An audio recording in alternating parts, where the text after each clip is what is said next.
So there's this crazy trend going on when it comes to buying and selling real estate that I have to share with you because honestly, it's A, disturbing, and B, can cost you a lot of money. And that's buyer's agents trying to block out listing agents and talk directly to the seller. Now, not only is that illegal, but it honestly does the seller nothing good, like at all. And I know, of course, there's like a whole bunch of rhetoric out there that says real estate agents serve no purpose. I get that. But at the same time, when you're dealing at a certain level and you're selling a certain type of home, your agent is there to protect your best interest. And when you start talking directly with the buyer as a seller, you start breaking down that own wall of protection. Case in point, on our last listing, the buyer's agent started talking directly to our client. And it wasn't just on little things like, oh, can you do this? Or, oh, can you leave this? It was on big stuff like, hey, can we renegotiate the contract that we all agreed to? And on one of those things, the buyer's agent actually wanted the entire house to be repainted on the inside, or they wanted a $6,000 credit approximately. Now, our client is obviously a developer, so he's not going to pay for work that he can get done himself at a lower price.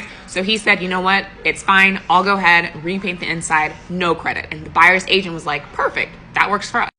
But guess what happened? Literally 3 days before we're supposed to close, the buyer's agent goes back to the seller. Remember, we were not a part of these discussions. And he says, oh, that's not what I meant. I meant you had to repaint the inside and give my client a $6,000 credit. That's what was agreed to. So he just lied to our client, basically, to his face. So fortunately, our client owns multiple properties, doesn't really need the money. So for him, it was flat out no. But I can only imagine how many sellers who aren't in that position, who actually need the money, who actually need to sell the property, how much of a disadvantage they would have been in. Which is why you should never talk to the buyer directly.